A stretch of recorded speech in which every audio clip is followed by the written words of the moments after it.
akasema, tazama, anashuka na kwenda kuketi na kula pamoja na wenye dhambi. Katika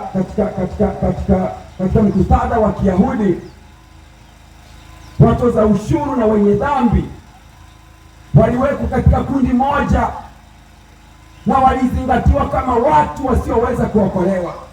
Nasi unapomwona Zakayo, Zakayo hakuwa Mrumi, alikuwa Myahudi, na kosa ambalo Wayahudi wenzake waliliona sana kwake ni kwamba wewe ni Myahudi mwenzetu na umeamua kuitumikia serikali ya Kirumi inayotutawala, inayotunyonya.